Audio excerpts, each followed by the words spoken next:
President-elect Trump was on Wall Street this morning for a symbolic moment, one we haven't seen like that in recent decades. Here's the president-elect ringing the opening bell at the New York Stock Exchange. Vice President-elect J.D. Vance, Ivanka Trump, Melania Trump joined him. The last president to do so was Ronald Reagan.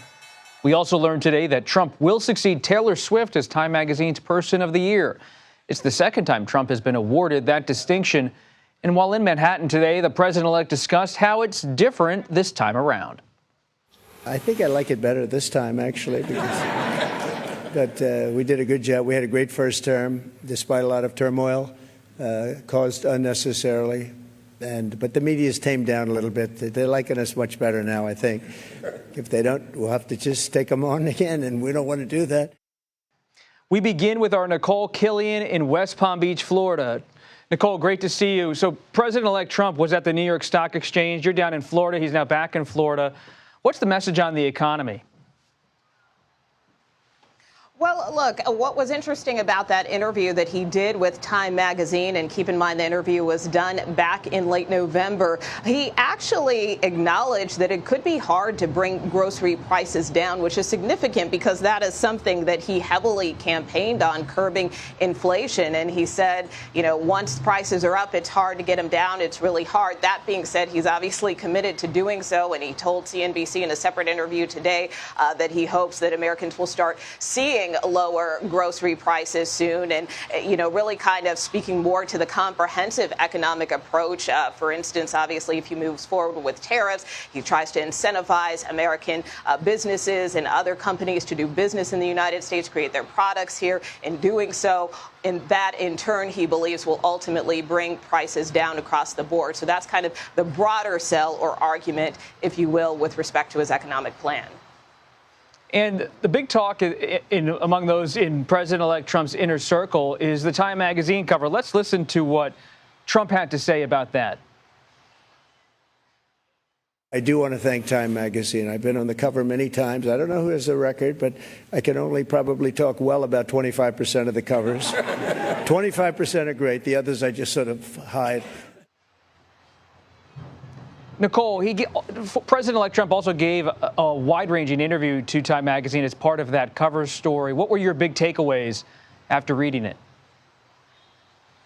Well, probably one of the other notable excerpts from that interview was about his plans for mass deportation. That's something he talked about at length in that Meet the Press interview that he did earlier in the week. But also what was interesting about this Time Magazine interview is that he really talked about trying to maximize the law to the fullest extent. So, for instance, when it comes to this mass deportation plan, he intends to order law enforcement and potentially the military to assist in trying to deport individuals. And keep in mind, federal law prohibits the military from going after civilians, but that's where he said this line about trying to use the law to the maximum extent possible. So really showing that the president-elect may try to really push the envelope, if you will, in terms of this gargantuan plan to try to deport some 11 million undocumented immigrants in this country. He also reiterated that he doesn't want to break up families if he doesn't have to, but at the same time,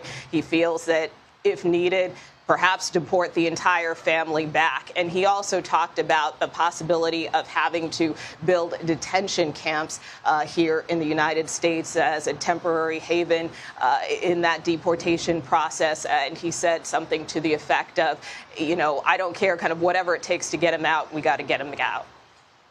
Nikole Killion in West Palm Beach, Florida. Thank you.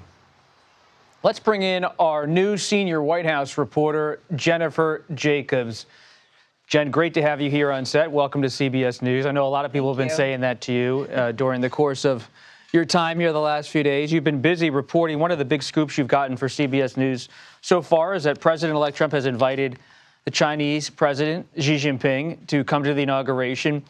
Based on your reporting, how did that invitation get made? How serious of an invitation is it? Is it performative and symbolic? Is it actually something Trump and his allies want to happen? What's your full spectrum read on the situation?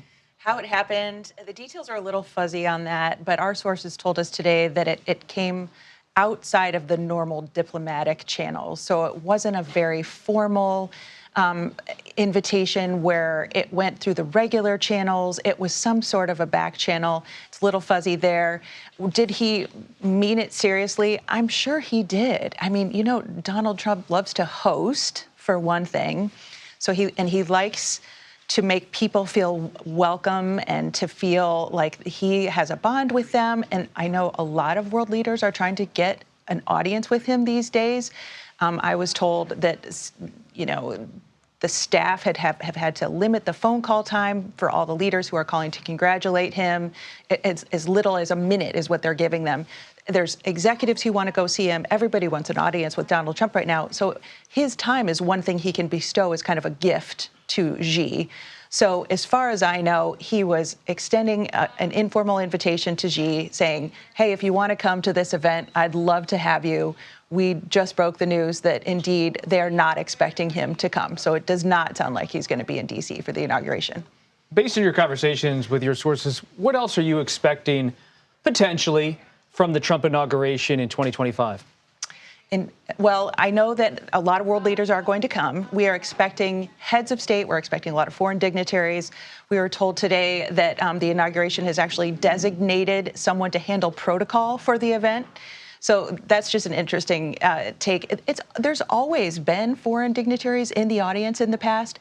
They aren't an official part of the ceremony. But if you've got heads of state there, I'm assuming there's got to be decisions made on where they sit in the audience. They're going to be wanting to be placed in the front row or somewhere near. But then think about the optics of that. If you have a world leader having to look up and, you know, at the dais as as this transfer of power is taking place. So it's this whole new set of planning and protocols that are going to have to take place for this very important ceremony, which, as you know, Trump is, I'm sure, looking forward to. You remember how excited he was about his crowd size the last inauguration.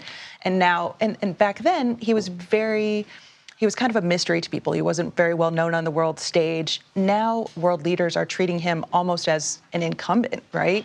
They know him. They have a relationship with him. They're trying to get time with him. And I think he is excited about, I'm assuming, he's excited about the thought of all these people who would be flocking to come to his big event. What else are you hearing about what's going on behind the scenes with Trump? Well, what else can I tell you? I know we've got 1 million dignitaries coming. I was told that it's really expensive right now to get a spot at a landing base at Dulles. I have a source at Dulles who told me that the private FBO is charging as much as $33,000 for a flight to land there. So I just know that it's an overwhelming kind of feeling of everyone wanting to come crowd around Trump and get his ear and golf with him, have conversations with him, figure out what he wants to do, get their ideas in front of him. A source at Dulles. Jen, you can help me when I miss a flight at DCA to get that source at Dulles onto a flight over there. Jen Jacobs, thank you so much.